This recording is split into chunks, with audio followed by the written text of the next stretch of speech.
やっぱくしゃみ出るんだよね、本当にショールームするとダメだ。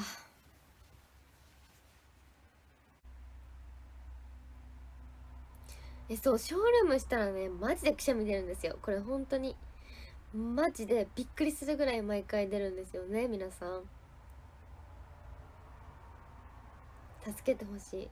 毎回くしゃみ出るの。多分噂されてる。谷がショールームやってるらしいよって噂されてめっちゃくしゃみ出るんですよ。